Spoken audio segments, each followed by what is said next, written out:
也该到向皇上禀明一切的时候了。本王这就进宫去。王爷，万万不可！包大人为何阻止？进宫灭圣，禀明一切，又有何不可呢？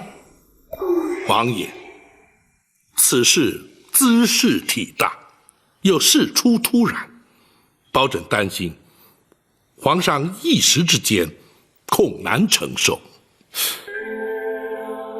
包大人之意是担心皇上不肯接受了？事隔多年，而刘贵妃已是当今太后，若无足够的凭证，的确很难让皇上信服。那以包大人之见呢？包拯已派人去将陈琳、陈公公接回京来，尚有许多细节有待查明厘清。一旦取得足够证据，再向皇上启奏，较为妥当。包大人言之有理，只是，以皇嫂之意呢？20多年都已经等了，再多等几日又有何妨呢？好，那就依包大人之见。王爷，不过此事还需秘而不宣，还请王爷稍作忍耐，不动声色。本王明白。太妃娘娘，请先回府休息，包拯会差人确保安全，且容臣与王爷在此细商对策。好，那就仰仗二位了。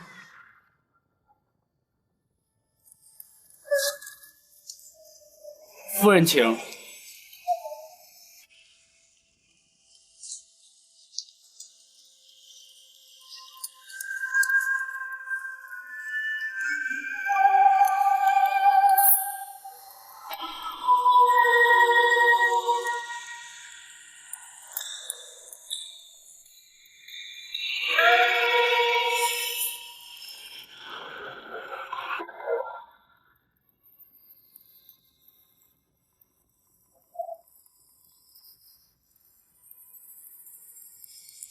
请留步。两位大人打扰了。这位公公有何指教？这位老夫人，咱家看着有点眼熟，不知是哪座府邸的亲眷呢？这位公公是？咱家郭槐乃是太后身边的内宫总管。原来是郭总管。老夫人从未进过京，想必是郭总管认错人了。哦，是吗？老夫人急需回府歇息，不便久留，还请郭总管见谅。是，二位请便。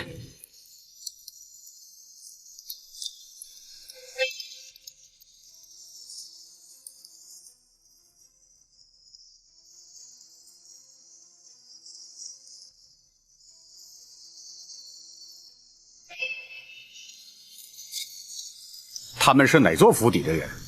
开封府的人。那位老夫人呢？听说是包大人的远房表亲。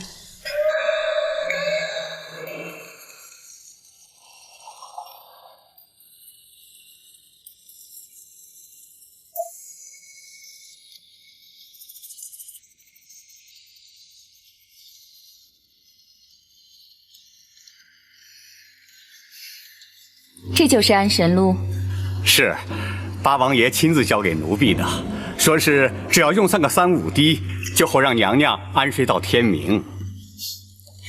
真会有如此奇效吗？奴婢早上已经派人试了2滴，刚刚才醒过来的。好吧。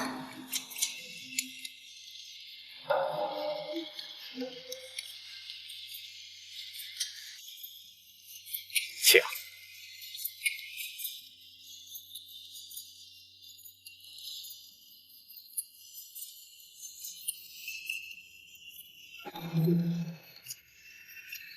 郭淮，奴婢该死。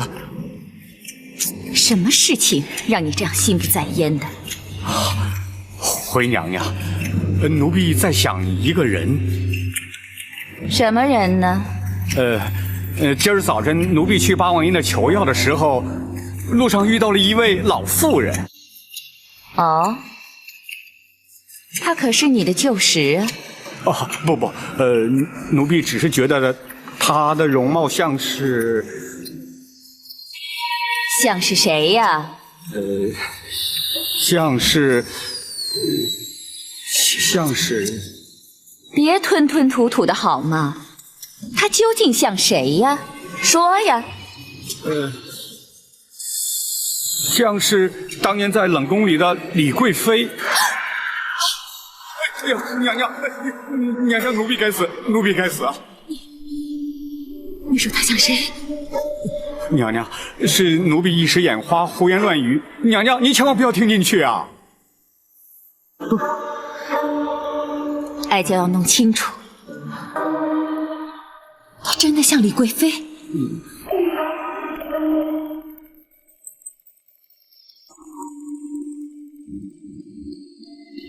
是。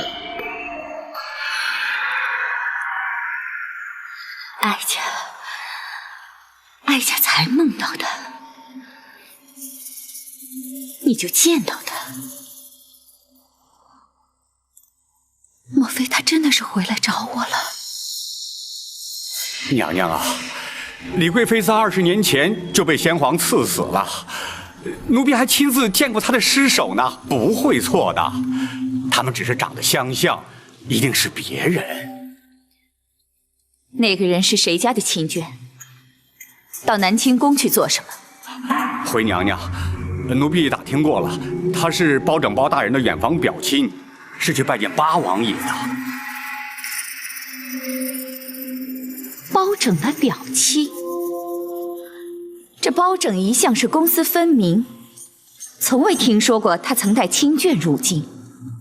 即便如此，又怎会前往南清宫去拜见八贤王呢？这奴婢就不大清楚了。那就去查清楚，不但要查清楚那人的来历，也要查清楚包拯最近的行止，大事小事都要查得一清二楚的，知道？是，奴婢遵旨。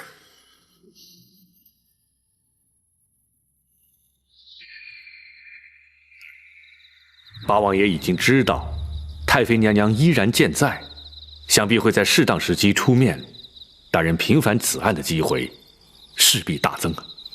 不错，八王爷身份特殊，也较容易取信于皇上。等陈灵抵京，查明细节之后，便可着手进行。还请娘娘再多忍耐几日。但愿不会横生枝节。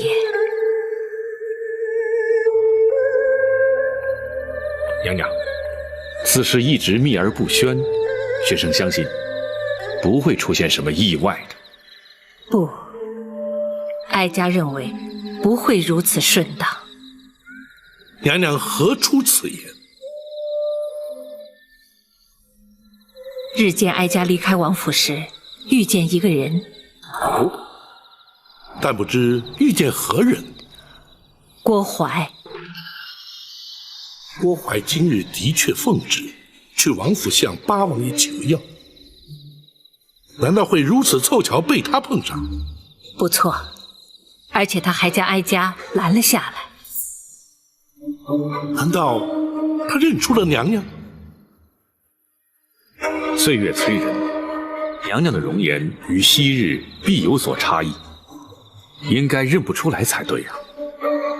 虽然他没有认出哀家，但他心中必有生疑，否则不会将哀家拦下。而后呢？幸亏王马二将应付得当，方得脱身。大人，虽然郭淮可能起疑，却未必会有所行动。眼前应不致被察觉。话虽如此，却不能不防。娘娘请宽心，包拯会尽量设法让娘娘不与生人接触，然后静观其变。哀家明白。如今指望陈琳能尽快回京，以免另生波折。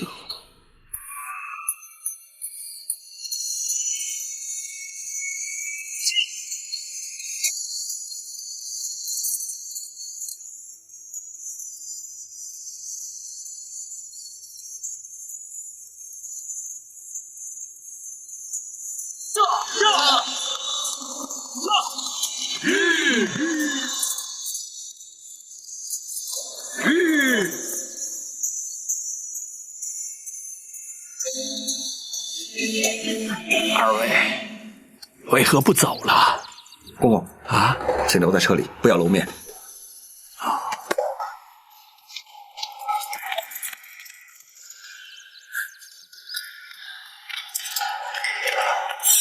你们是什么人？可是冲着我们来的？两位可是包大人座前张龙赵虎？请问五位是哪路英雄？有何见教？现空岛吴蜀奉包大人之命，前来接引二位同返京城。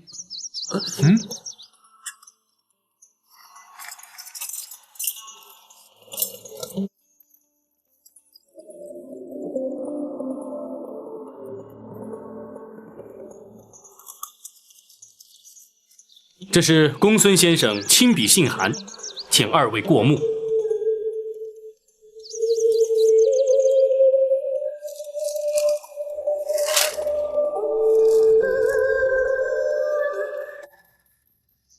是包拯从陈州带回来的。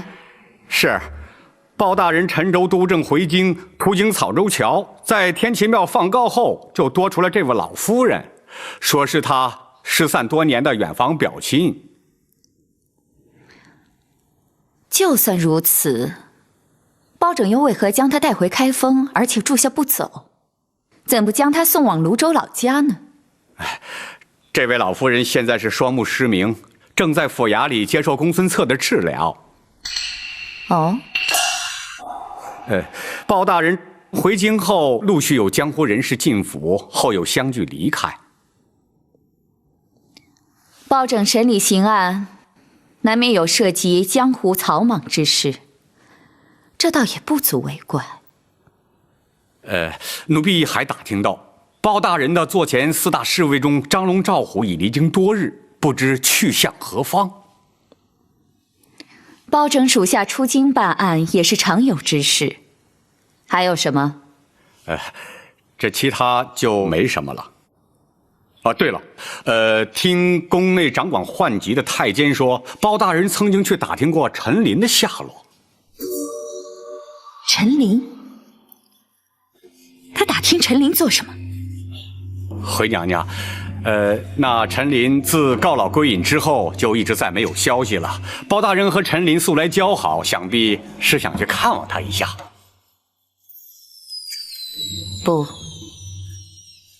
不会如此单纯。包拯为何偏要在此时打听陈琳的下落？这奴婢就不知道了。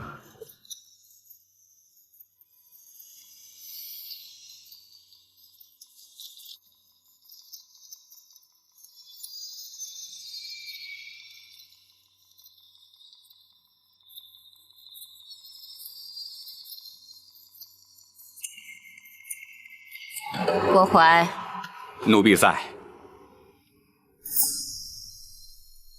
传哀家的旨意，宣那老夫人进宫，哀家要亲自见她。是。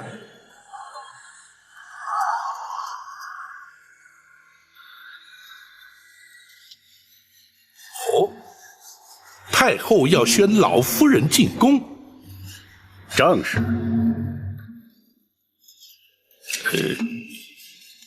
学生冒昧请问，太后怎么会知道老夫人在府中呢？包大人的亲眷进京开封府，谁不知道啊？我看公孙先生是多此一问了。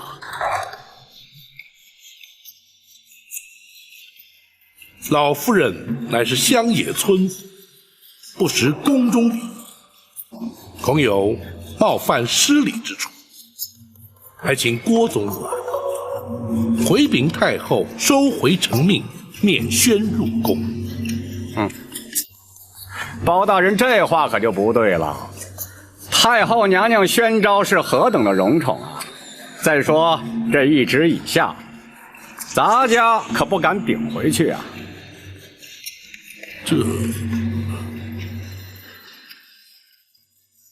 郭总管，老夫人双目失明，学生正在为她诊治，此时入宫，恐怕多有不便。那没关系啊，咱家在这等候，并亲自陪同入宫。再说了，这宫中有咱家照应，包大人敬请放心。这话说到此，包大人若是还不答应的话，那可就是对太后娘娘的最大不敬了。太后懿旨，本府怎敢不遵？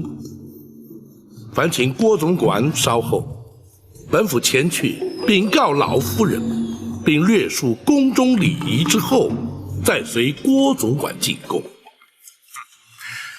那就有劳包大人了。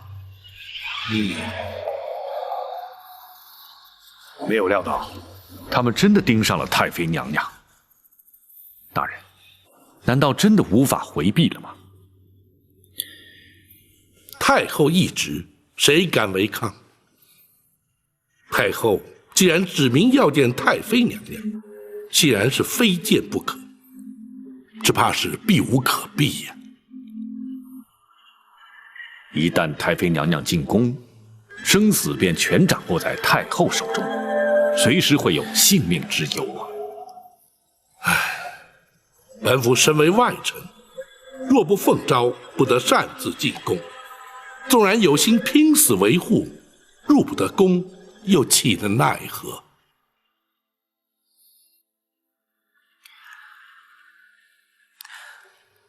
大人进不了后宫，展昭却可以。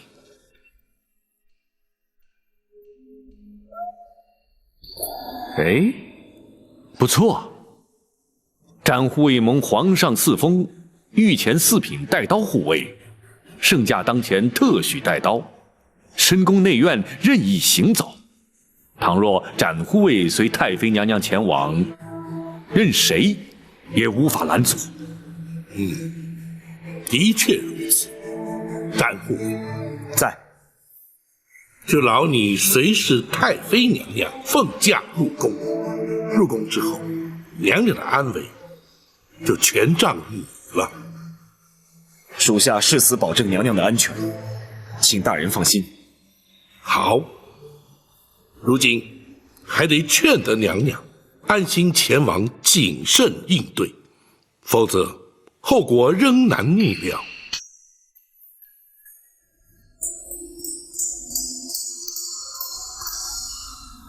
他要见我。郭槐前来传话，如今正在厅中等候。他到底还是找来了。你们说，哀家该不该去啊？娘娘要是不去，恐怕会让对方更加起疑呀。既然如此，哀家去见他就是。是啊，不过以学生之见，虽然太后下旨召见，却未必肯定娘娘的身份，还请娘娘尽量掩饰一二。宝琴，你说20年不见，他还能认得出我吗？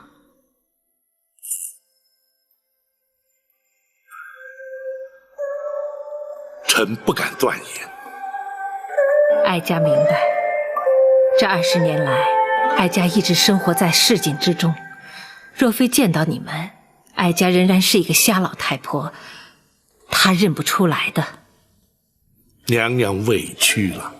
说不上委屈，若想报仇平反，就得忍过一时。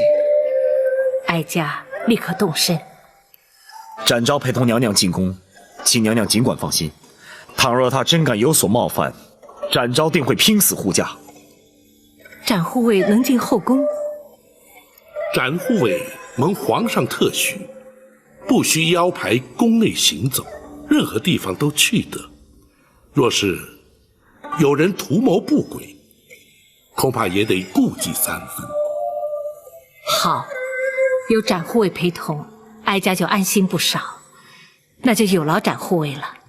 展昭不敢。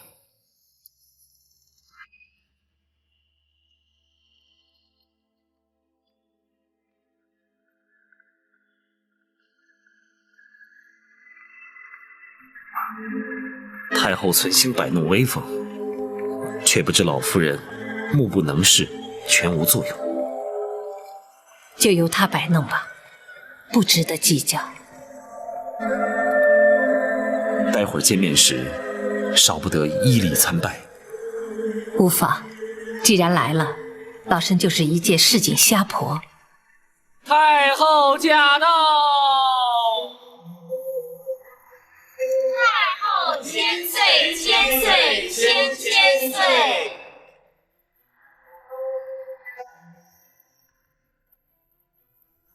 御前4品带刀护卫展昭，携包大人亲眷赵氏，叩见太后娘娘千岁。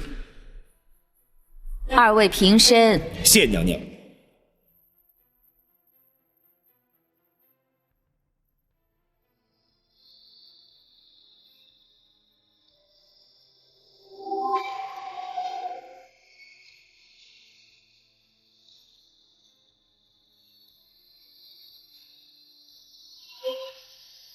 都起来吧，赐座。谢娘娘。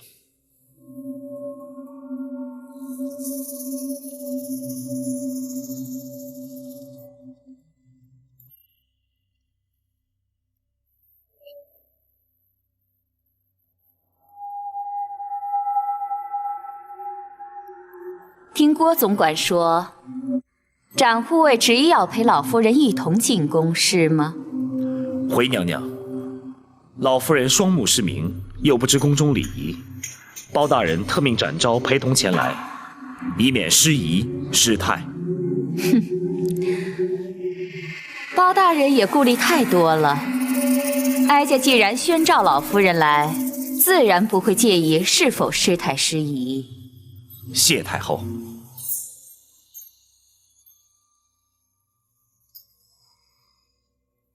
展护卫无需在此听我们闲话家常，妇道人家说的话，展护卫未必适合听。包大人再三叮咛，属下不可擅离老夫人，所以没这一说。在哀家这仁寿宫，难道还能让老夫人出什么意外吗？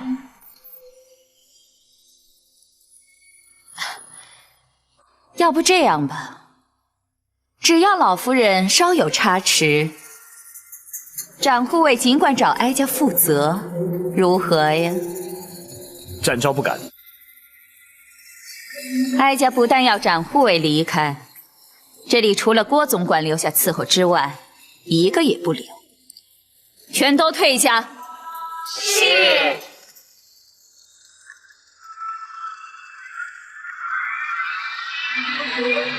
展护卫，你就出去吧。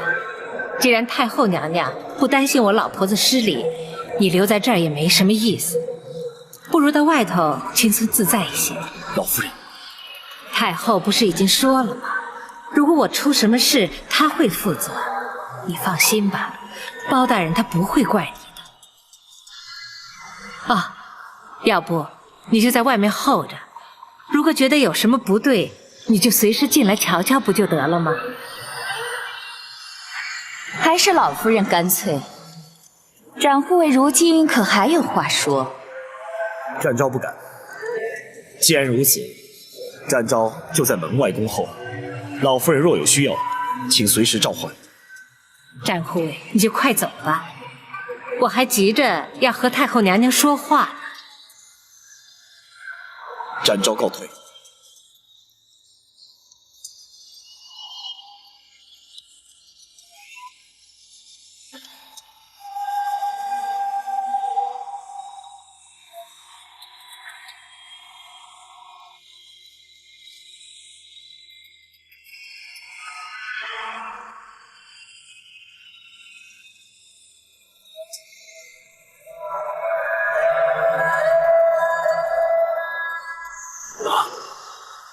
太后将老夫人宣进宫去了。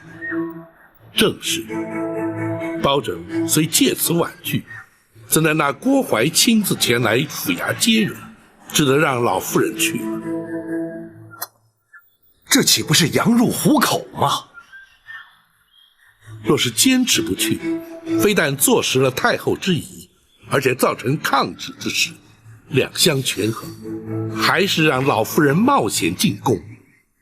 为防万一，包拯特命展护卫随行护驾。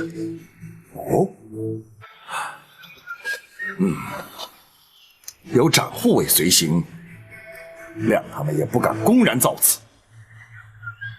但包拯仍觉不妥，故而前来请王爷寻医名目，进宫面圣，伺机前往仁寿宫查看虚实。你顾虑的对，由本王进宫的确较为合适。你且回府等候本王的消息。多谢王爷。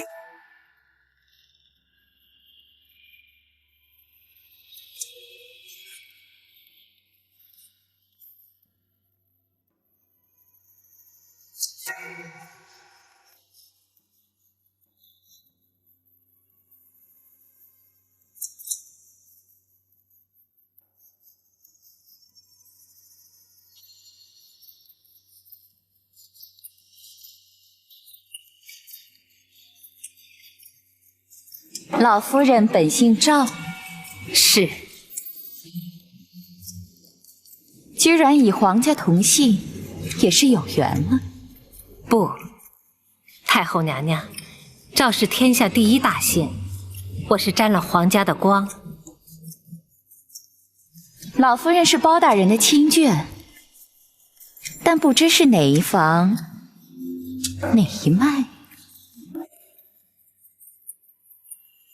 我是包大人的远房亲戚，论辈分，我该是包大人的表姨。常言说得好，一表3000里。我和包大人还从来没有见过面呢。哦，那么你们又是如何遇上的？包大人在天齐庙放告，老婆子有个儿子不孝顺，不但不养我，而且还不知道躲到哪里去了。我一气之下就告到了包大人那里，谁知道问案就问出远房亲戚来。这下可好，管吃管住不说，还把我带到京城，还让公孙先生给我治眼睛。老夫人这双眼睛是……唉，都瞎了10几年了。我也是没福气，能到皇宫里来看看，那是多大的福气呀！可惜我什么也看不见。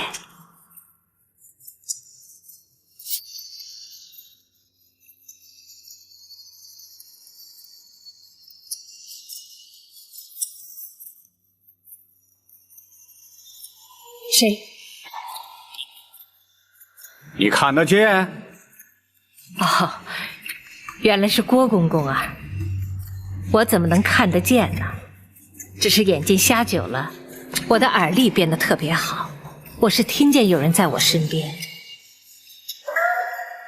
哦，咱家是给老夫人递茶的。我哪能担当得起呢？听说郭公公是后宫的总管，那可是个大官，我老婆子怎么担得起让郭公公为我倒茶呢？罪过，真是罪过呀！老夫人是太后的贵客，咱家是太后娘娘身边的奴才，服侍老夫人是咱家该做的。那我是沾了太后娘娘的光了。你也别客气，你确定不是姓李？太后娘娘说笑了，这姓怎么能乱改呢？太后娘娘，你怎么会觉得我姓李？只因你和哀家多年前的一个姐妹长得十分相似。是吗？哦，我明白了。郭公公也说我看着眼熟，原来我和太后娘娘的姐妹长得像，难怪娘娘要招我进宫。那娘娘那位姐妹上哪儿去了？她在20年前不幸去世了，可是哀家始终觉得她没有死。那我相信娘娘和那位姐妹的感情一定很好。不错，哀家与她情同亲姐妹一样。你是怎么知道的？很简单嘛，人都死了20年，娘娘还觉得她没有死，甚至还觉得她随时会出现在自己面前。娘娘和那位姐妹不但感情好，而且娘娘还是个有情有义的人，至今还对她念念不忘的。要做娘娘的姐妹，那得积多少阴德啊！我一个乡野村妇能长得有点像，已经是上辈子积来的。不过能让娘娘看看我这瞎老婆子，回忆娘娘当年的那个姐妹，对我来说已经是天大的恩宠。你说的没错，你的确让哀家了解思念故人之苦。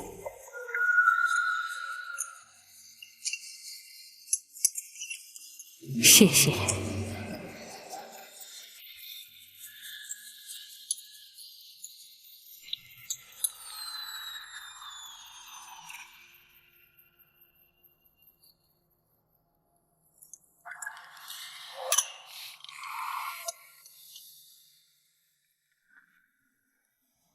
自你登基之后，所作所为均不是规矩，有为有守，没有令人失望啊。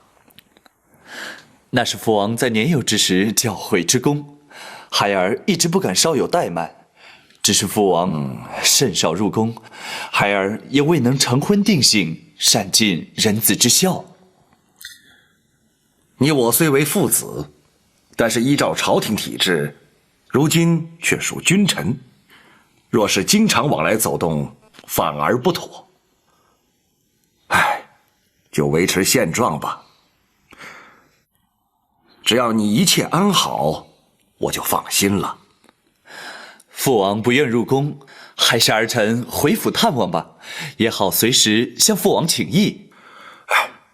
那就随你吧。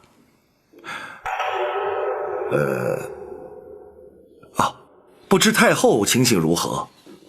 郭槐来府中求药，以治失眠之症。不知太后是否已经开始服用了？太后日前受失眠之苦，孩儿记得幼时父王偶以安神露助孩儿入眠，故而差郭槐前去求药。打扰父王，还望父王恕罪了。哼，谈不上打扰。不过你对太后的关怀之情，颇让人称许呀。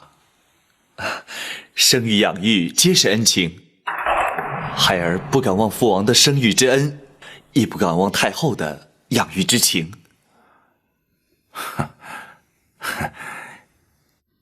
你有此想法，也算难得。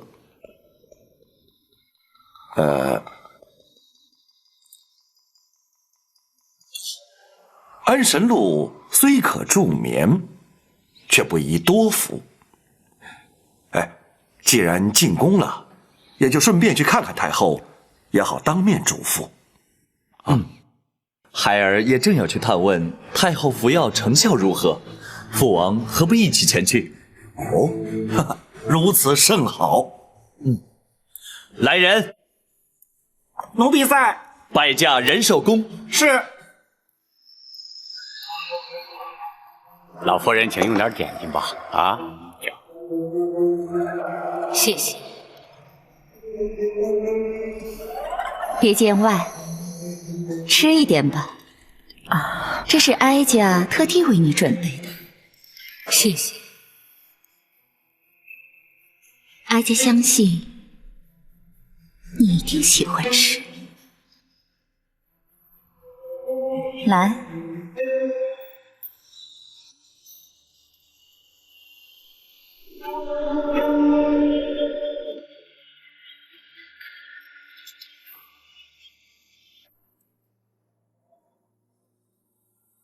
这叫心怀蜜，用杏仁、槐花和蜂蜜调制而成，是当年哀家那位好姐妹自创的甜点。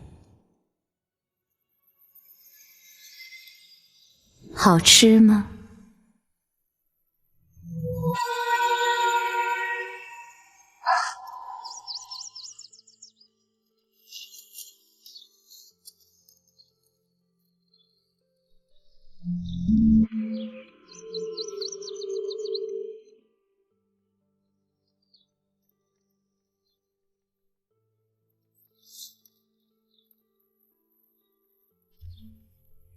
妹妹啊，姐姐，来，我们去吃点心去。哎，来，来坐。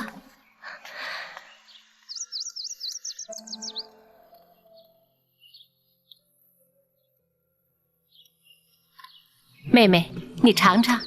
哎，你又研制了新的点心？是啊，是我刚研制出来的，当然要请妹妹第一个尝了。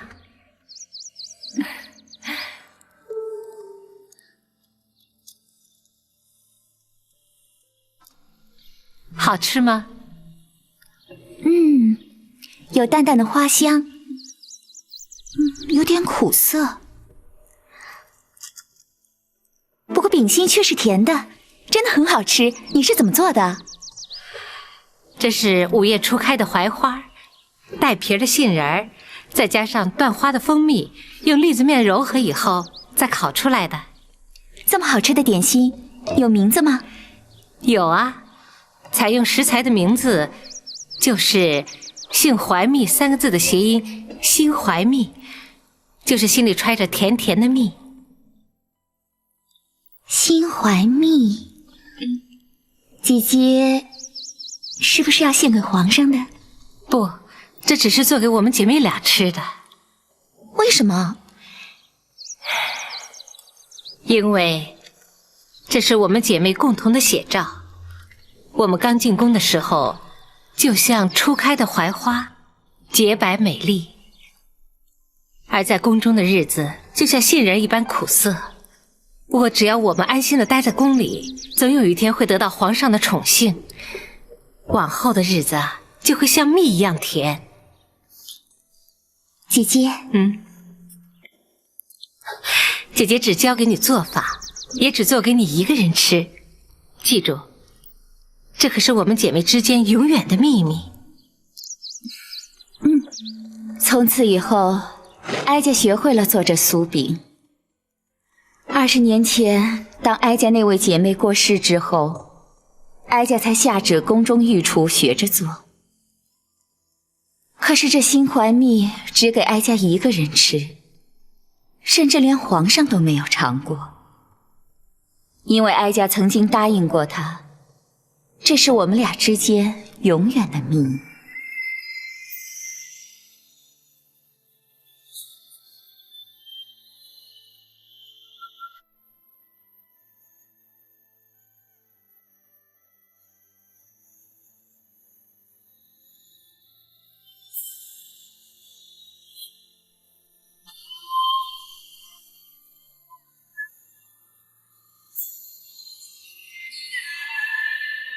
你因何掉泪？啊，没有，没有。哀家亲眼所见，怎说没有？我太后娘娘对20年前的姐妹还如此的怀念，真是令人感动。老婆子天生就爱哭，就连听人说书都会哭得稀里哗啦的，让娘娘见笑了。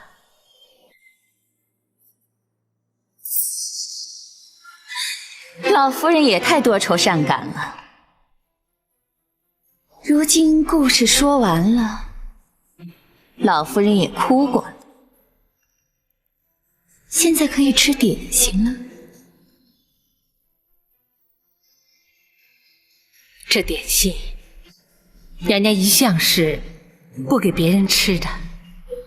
我老婆子哪来这么大的福气享受？因为你和我那姐妹长得实在是太过相似，直到现在，哀家都认为你就是她。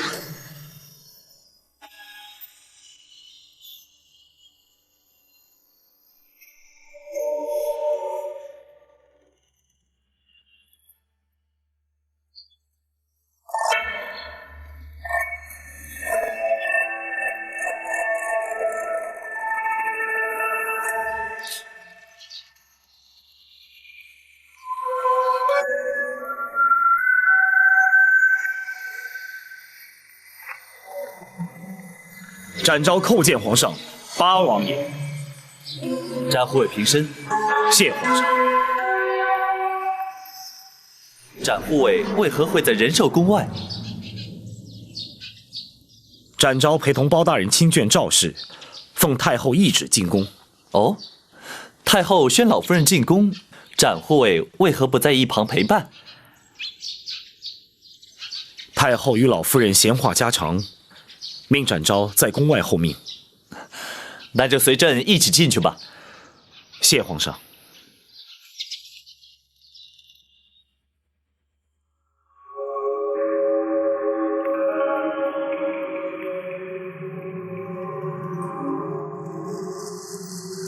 娘娘怎么不说话了？哀家想仔细的看看你。我一个瞎老太婆有什么好看的？娘娘就别再取笑我了。哀家要仔仔细细的看清楚，你究竟是姓赵还是姓李？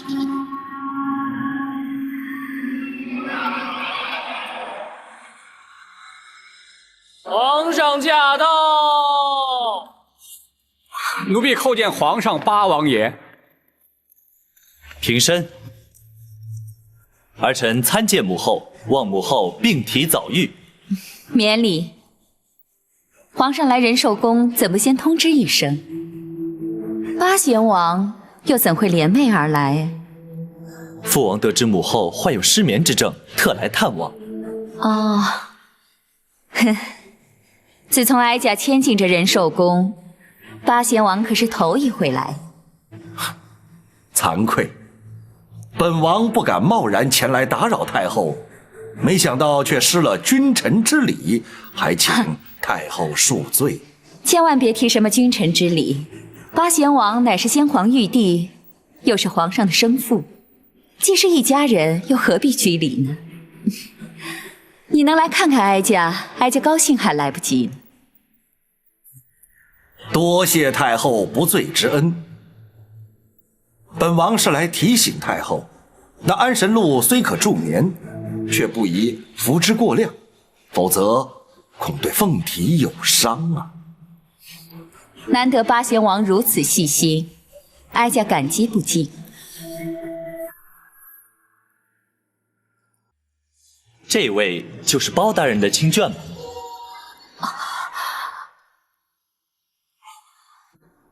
老夫人，圣驾当面，不可失了礼数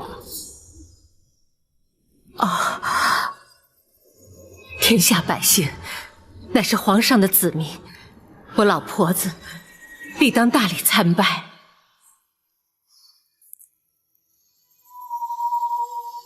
老夫人身体欠安，目不能视，还请皇上。战护卫，该跪就跪，该拜就拜，我又怎么能够例外呢？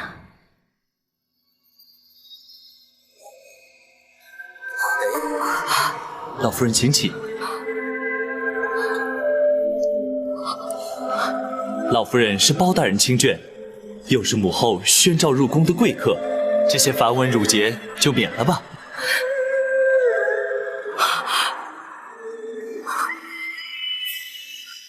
老夫人因何落泪？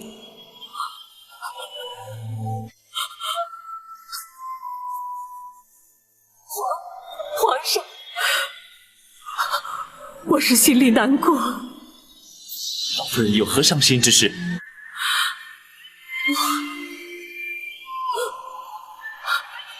皇上，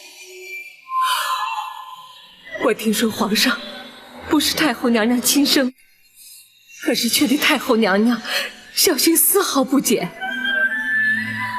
可怜我老太婆，明明有一个亲生儿子，她却不肯认我，丢下我一个人孤苦伶仃的夏老太婆。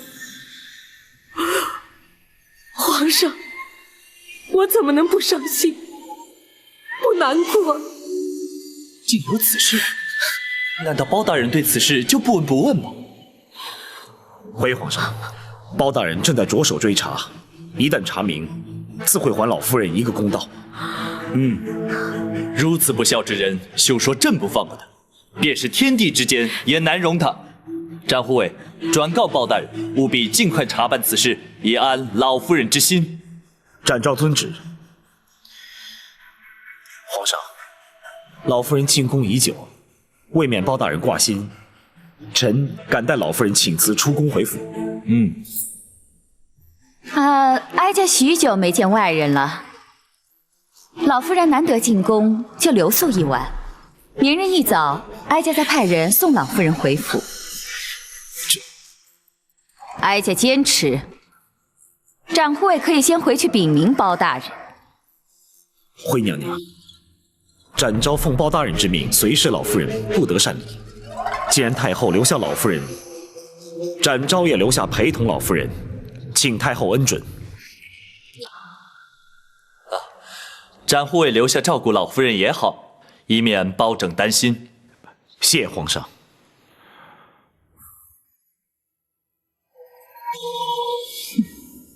既然皇上都这么说了，哀家岂会再有异议？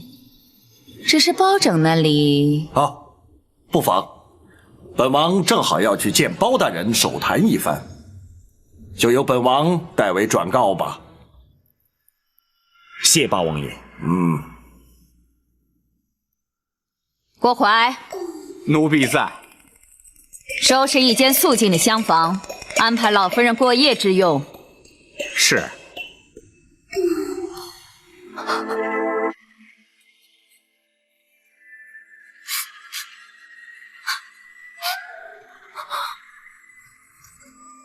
什么？太后将老夫人留宿宫中？不错。当时皇上也在场，同时也准许展护卫留在宫中随侍。本王则负责来通知你包大人。难道老夫人的身份泄露了不成？应该是不会，否则太后和郭槐的神色不应该那般镇定才是。学生以为，纵使太后没有认出老夫人，却也未尽是心中之疑，因此硬将老夫人留宿宫中，也是为了更加确认。对，有此可能。倘若如此，老夫人在宫中岂非身陷险地？此事皇上也已知晓。倘若他们企图对老夫人不利，恐怕皇上那儿也难以交代。按理说，他们不会，也不敢不计后果贸然行事。然而，若是他们毅然确定老夫人的身份，而打算孤注一掷，那就另当别论了。大人不必担心，还有展护卫在。啊，对，展护卫绝不会让他们轻易得手的。如今，就只有全寄望展护卫了。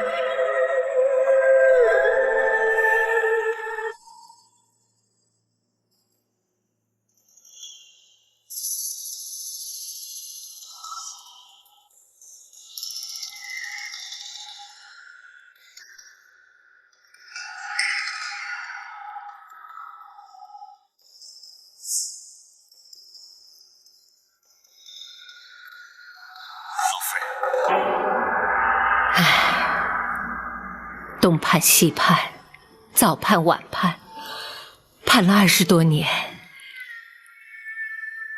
如今他就在我的面前，却看不见他的容貌。我能听到他的声音，触摸到他的双手，甚至能感受到他的呼吸、心跳。可是他却不知道我是谁，只当我是一个让人可怜的瞎婆子，一个与他毫无关系的陌生人。老夫人，请暂且不要想这些。如今老夫人身处险境，稍有不慎，便会遭人暗算。身处一世，形同陌路。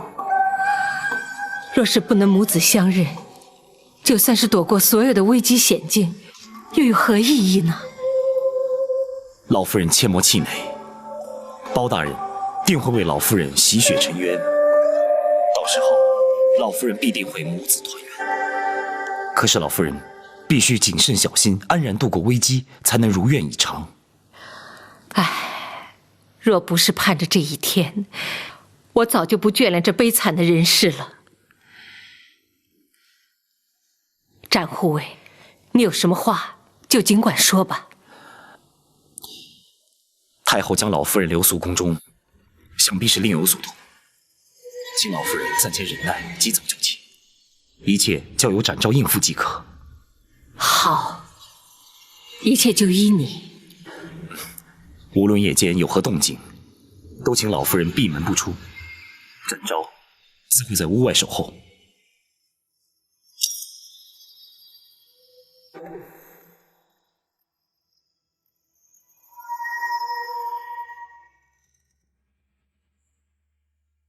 我不会看错，一定是他。娘娘，当年先皇赐死李贵妃，是奴婢亲自去验看的尸体，千真万确，她死了20年呐。那么就是他又活了过来。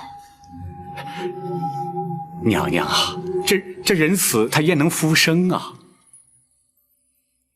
那么今天在我面前的又是谁呢？或许他们长得很相像，可是，就算真的是他，这事隔20年了，相貌已大有不同，娘娘又怎么能确认呢？不对，他能瞒得过天下人，只是瞒不过我。当年我与他朝夕相处，无论他今日如何伪装掩饰，那种神态举止是变不了的。郭淮，奴婢在。你把他请到寝宫来，先逼不出他的真实身份。娘娘，哀家的话你敢不听？奴婢不敢，奴婢遵旨。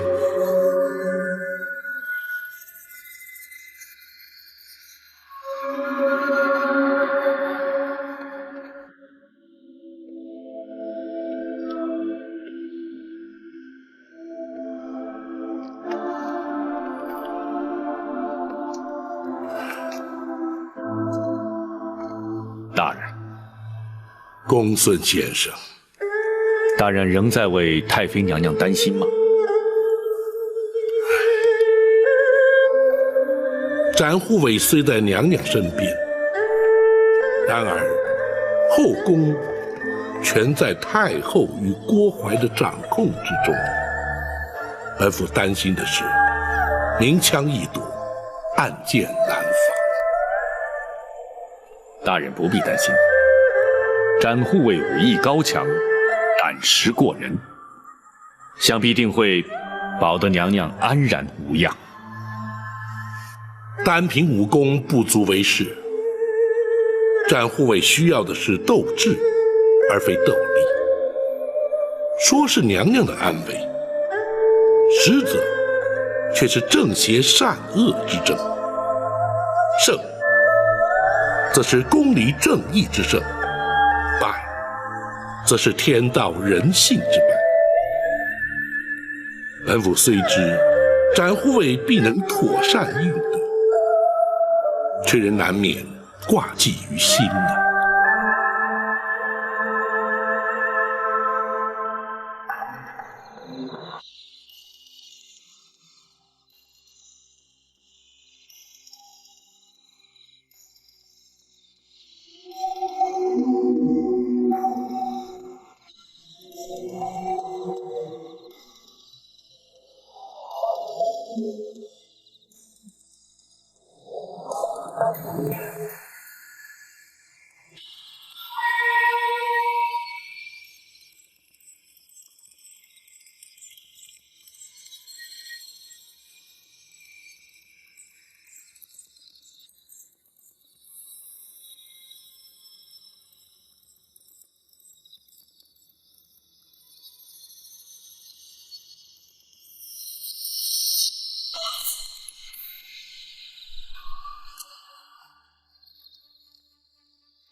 展护卫，郭公公，咱家奉了太后的旨意，请老夫人前去叙话。老夫人已然安寝，请郭公公回禀太后，恕难奉诏。展护卫，你没有搞错吧？此刻刚刚入夜不久，老夫人怎么可能已经入睡呢？郭公公有所不知，公孙先生正在替老夫人医治眼疾，最忌劳累，每日入夜既眠，从无例外。可是太后正在寝宫等候，展护卫务必请老夫人破例前往，否则咱家难以向太后交代。就算展某想帮公公的忙，恐怕也是无能为力。此话怎讲？公孙先生乃是以经侦过学之术及开方施药，双管齐下，为老夫人诊治眼疾。老夫人进宫之前已经服过药，时辰一到，自然成眠。如今若想唤醒老夫人，只怕是绝无可能。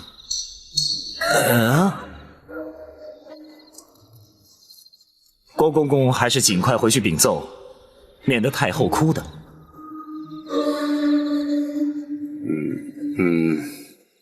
展护卫能否让咱家进去看看呢？郭公公到底要看什么？郭公公虽是近身太监，并无男女之别，可是老夫人已经入睡，又何必前去打扰？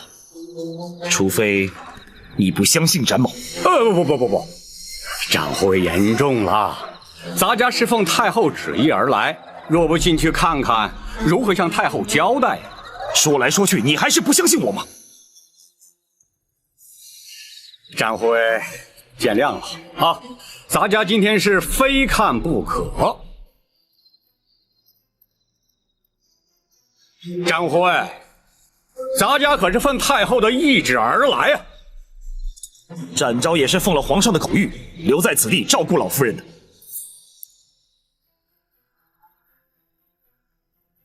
公公若想是闯过去，别忘了展某来自江湖，就他们几个，展某还不放在眼里。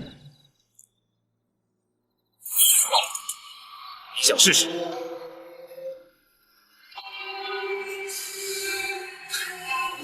公公，还是回去复命吧。倘若打算在此与展某耗下去，吃亏的恐怕还是公公你了。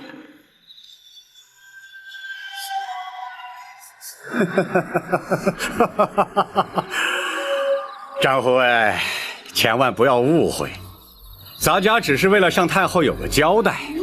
既然长护卫已经把话说明白了，咱家回禀太后就是。那好，公公请吧。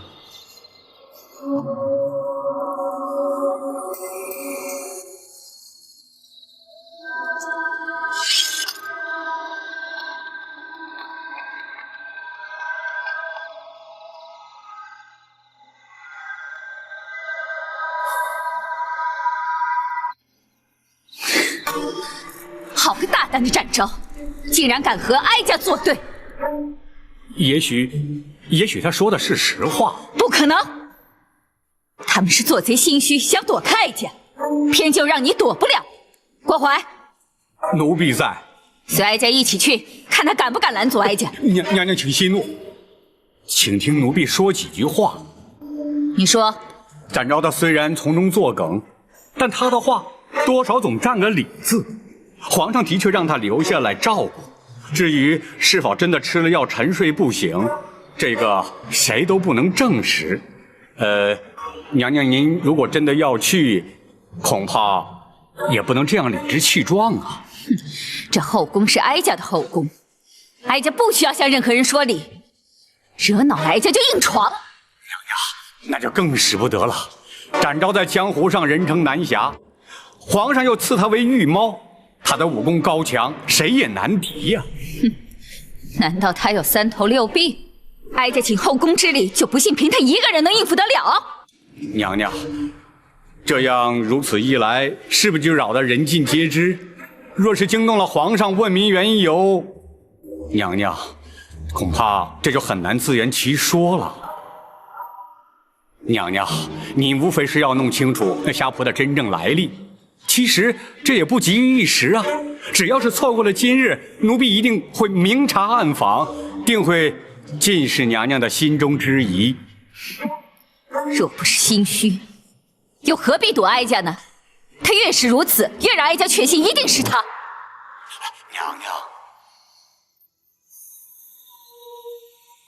有些事情，也许经过20年会有所改变。可是有些事却永远不会变。哀家有办法证明究竟是不是他。娘娘指的是胎记，这与生俱来的记号，永远也变不了。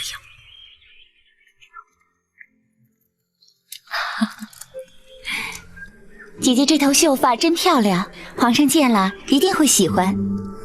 女为悦己者容，我们作为女子，恐怕这一生花在梳妆打扮上的时间少不了。真不知道是信还是不信呢。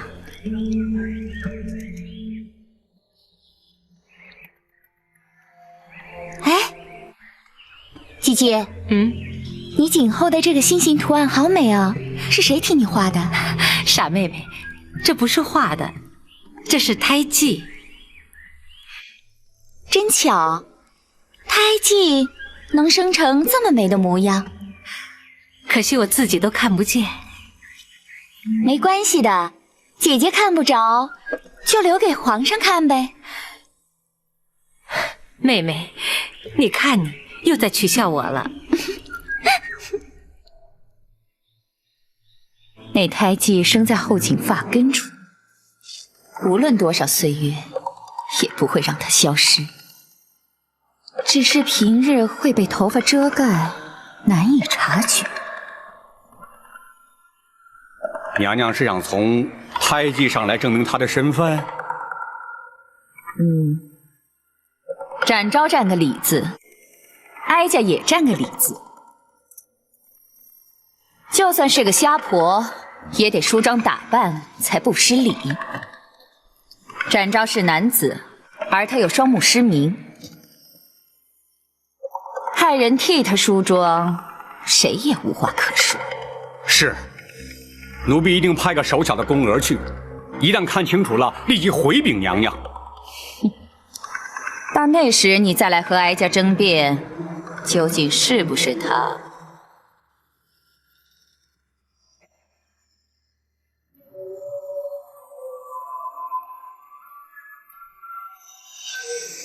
展护卫，你就出去歇会儿吧。我们梳妆打扮，你们男人看着岂不是没趣儿啊？展昭奉命陪伴老夫人，不敢稍有懈怠，打扰了老夫人，还请恕罪。啊，你要是不嫌烦，就陪着吧。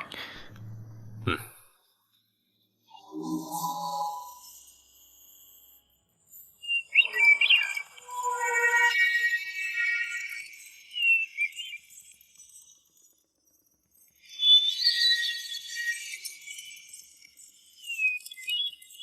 怎么样？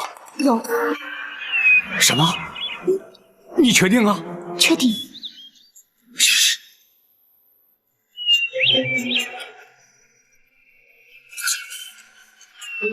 不可能啊！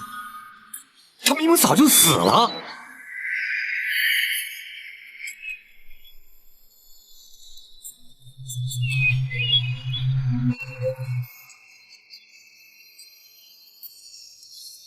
娘娘，奴婢真的亲眼看见他的尸首，他的确在20年前就死了。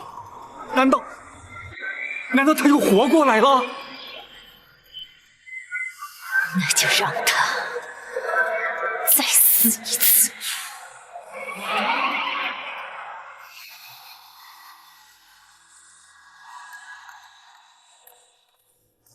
老夫人，我们可以走了。走？去哪里？出宫回府。现在走合适吗？此地不宜久留，只有回到开封府衙，才能真正保得老夫人的安全。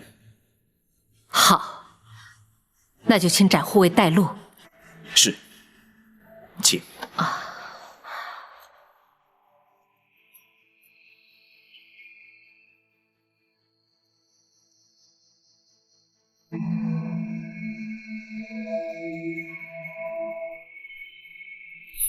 郭淮，奴婢在。立刻调集后宫所有人手，将厢房团团围住。哀家要亲自去揭开他的真实身份。是。娘娘，启禀娘娘，展护卫和老夫人已经出宫了。什么？你不是你们在厢房守着吗？你怎么会让他们走了呢？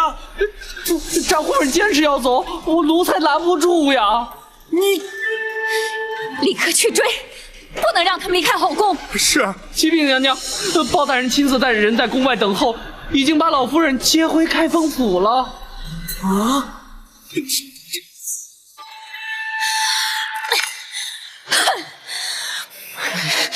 这个包拯！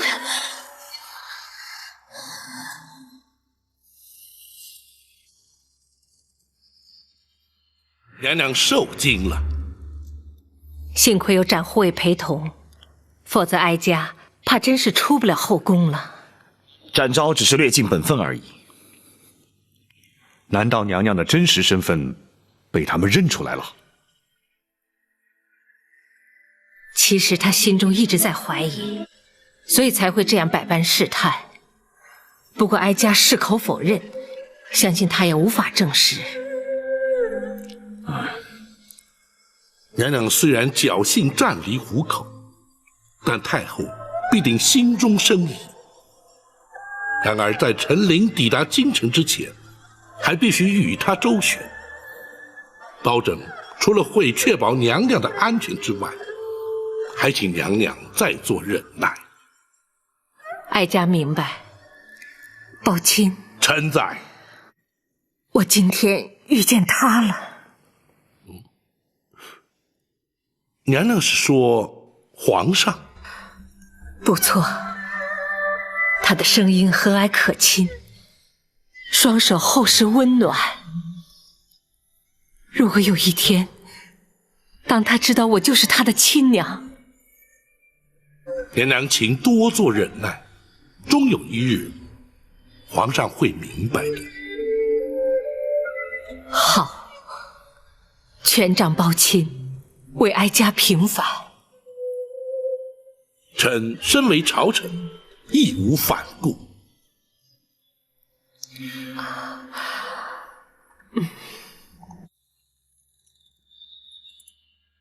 原来这都是包拯在其中作梗。如果他不知道虾婆就是当年的李贵妃，又怎么会把她带回开封？可是，他又何必要带着李贵妃去南清宫见八王爷呢？这个包拯他究竟打的是什么主意？哼，不管包拯打算如何，哀家倒先要问你，20年前你奉旨验尸究竟是怎么验的？哎呀，娘娘，奴婢冤枉啊！当年奴婢的确是亲眼看见过尸体呀。原本预定在次日清晨运出宫去，交给开封府验尸安葬。可谁知道，当天晚上冷宫就起了大火。哎，不对呀，当年那场大火，它烧得也太凑巧了。怎么会不巧？尸体化为灰烬，仵作如何验尸？谁又能证实火场里留下的焦尸真是他？可是那冷宫里的总管秦凤也烧死在里面啊，他总不会连自己的命也不要吧？难说。可是当年去执行先皇赐死令的是陈琳呐，他应该最清楚上吊身亡的是谁呀？除非，这根本就是陈琳的主意。他为什么要这么做呀？为什么并不重要，重要的是他知道了些什么。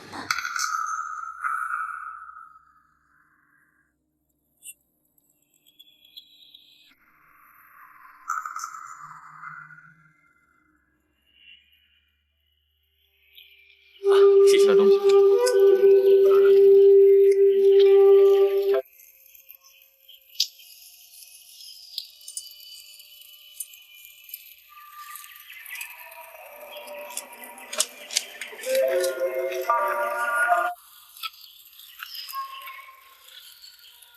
公公，吃点东西吧。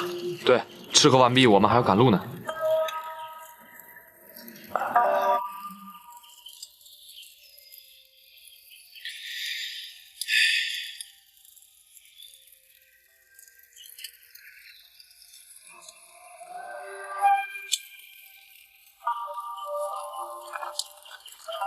老人家，多少还是吃一点，否则路上饿了再吃，多有不便呐。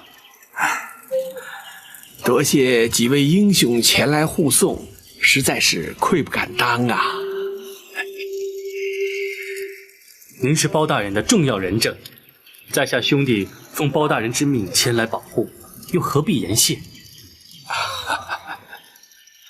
对了，什么案子要你作证啊？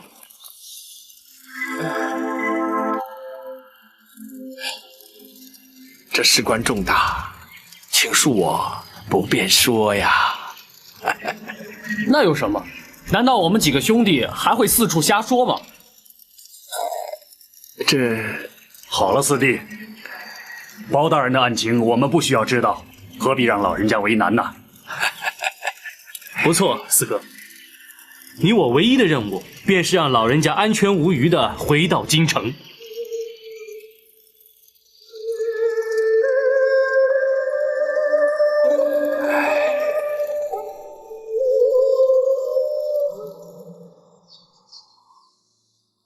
娘娘是担心陈琳知道当年那件事儿。若非如此，陈琳有天大的胆子也不敢抗旨徇私，让他逃出宫去。可是知道当年那件事的只有娘娘、奴婢、产婆尤氏和寇珠4个人呢。产婆尤氏当天晚间，奴婢就让她在人间永远的消失了。至于寇珠。寇珠可是临死也没有说出太子的下落。你还是不肯说实话？寇珠说的是实话，请娘娘明鉴。你还敢嘴硬啊！要你把婴儿埋在金水桥下，你去把它藏了起来。说，究竟把它藏在哪儿了？公公，寇珠冤枉啊！我的确埋在金水桥下。胡说！那你为什么指不出埋尸的地点？我当时心里害怕，匆匆忙忙的买好就回宫来了，实在记不得埋藏的实际地点呢。你还敢胡说？咱家派来那么多人在金水桥下去挖，就差没把它挖了个遍。说，到底藏在哪儿了？啊？我实在想不起来了。找死你！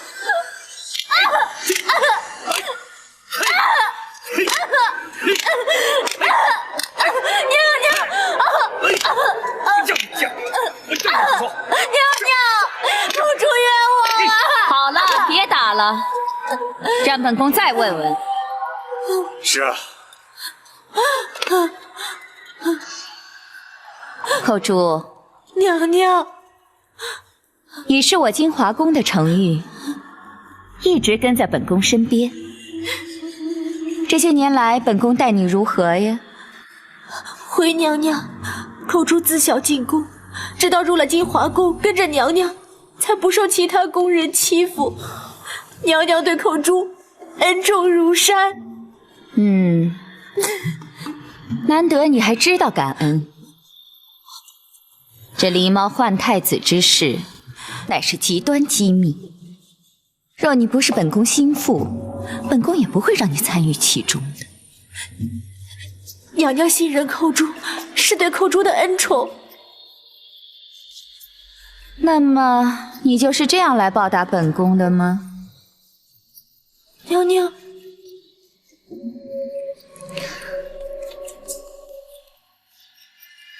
太子的下落何其重要，若不能确定的确已被你掐死埋葬，今后本宫岂不是寝食难安，疑虑终身吗？这，娘娘请相信口珠。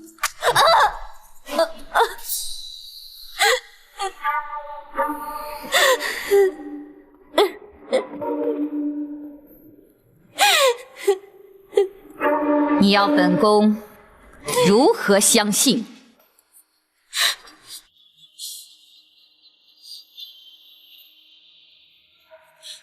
娘娘，口珠以死明志。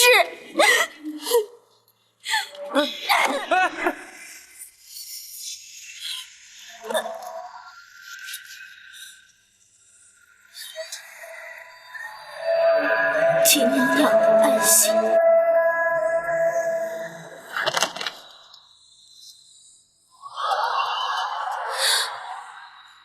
这些年来，哀家一直认为寇珠的确被冤枉了，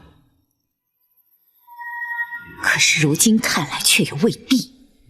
娘娘，这么重大的事儿，他又能告诉谁呢？他又怎么能有把握对方不会出卖他呢？不错，他不可能相信任何人。再说了，倘若他真的把婴儿藏了起来，他又会藏在哪儿呢？后宫那绝对不可能，奴婢一定会发现的。可是以后宫门禁之严，谁也不可能私自进出，更别说是夹带婴儿出宫了。娘娘，有一个人可以。谁？陈琳。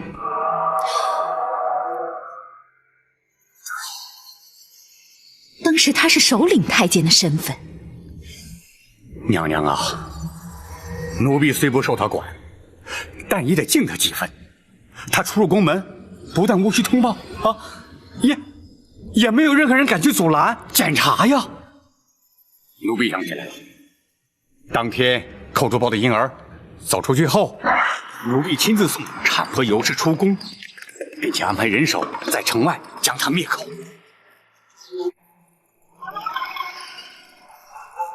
你出宫后，自会有人来找你。等你们见面之后呢，你这一辈子就不缺吃穿了。谢谢总管，谢谢总管。不用谢，这是你应该得的。去吧。是。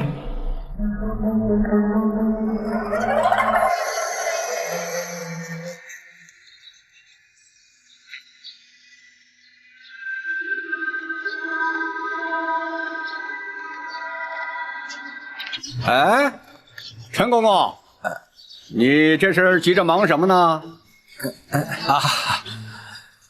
皇上要咱家送玉果去给八王爷祝寿，谁知道玉果园的人耽误了时辰，再不赶去就要误事了。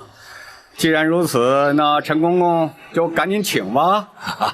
如今回想起来，陈琳的神情不安，态度慌张，难道是他把婴儿藏在宫河之内，私带出宫了？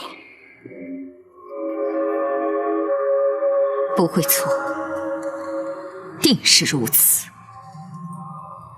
那么，当年李贵妃逃出宫去，想必也是他安排的。原来一直是他，可是他为何不向先皇举报呢？他不敢。当年先皇见李贵妃生个怪物，震怒之下，谁敢多言？后来，先皇又沉醉于道家之学，不理政事，娘娘又总揽宫中大权，陈琳为求自保，他能敢说吗？那么，为何事隔20年，他又出现在京城？莫非他真是来报仇的？娘娘，李贵妃当年都不敢出面喊冤，如今娘娘又贵为太后，她凭什么报仇啊？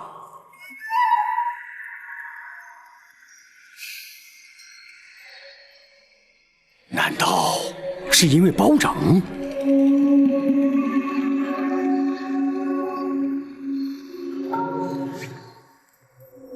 包拯虽说是铁面无私，可是宫闱之事还轮不到他插手。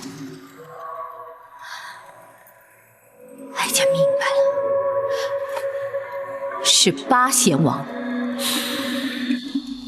包拯曾将他带进八贤王府，昨日八贤王说是特意来仁寿宫探望哀家，其实却是为了他。这竟然扯上了八王爷！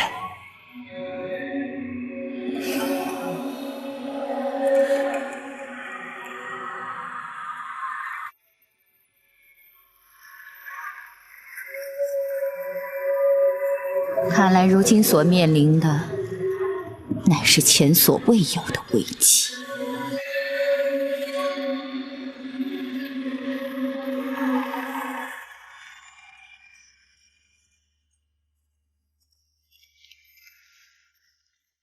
大人，娘娘的病情可是有了变化？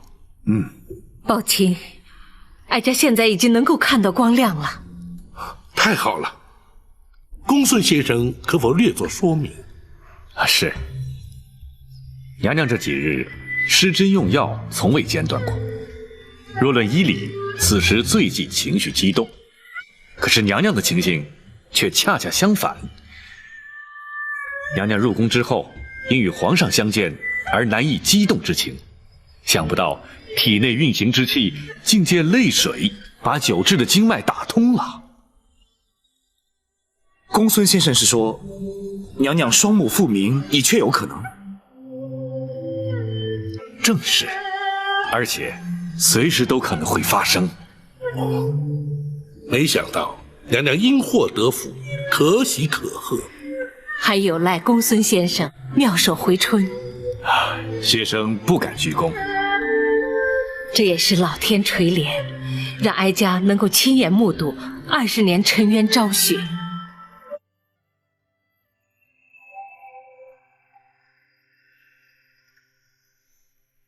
娘娘，八王爷虽然地位崇高，却无职无权。就算他们靠八王爷撑腰，恐怕也动不了娘娘，翻不了案。不，八王爷乃是赵氏皇族族长，皇族中人无不以他马首是瞻。同时，他还握有上打昏君、下打谗臣的先皇御赐金剑。一旦他插手此事，哀家也难以对抗。那该如何是好啊？八王爷之所以被尊称为贤王，乃在于他处事公允、依法讲理。若是无凭无据，他也不会插手。娘娘啊，20多年都过去了，不会有证据留下来了。哼，没有物证，却有人证。娘娘是说李贵妃？不，她只是一个抗旨不遵的先皇陶妃。她若作证，自可轻易推翻，无人会信。那真正的关键人证是陈琳。陈琳早已告老还乡，不理世事了，难道还会找她回来作证？包拯以远方亲眷之名带李妃入京，甚至带她前往南清宫见过八王爷，可是却为何迟迟不提此案？他们在等陈琳进京。没错，你曾说过，包拯的侍卫出京而去，却不知去向。哀家可以断言，他们是接陈琳去了。娘娘，那如此一说，他们是在等陈琳一旦进京，包拯必然会开始行动了。没错，因此无论如何，绝不能让陈琳进京，知道吗？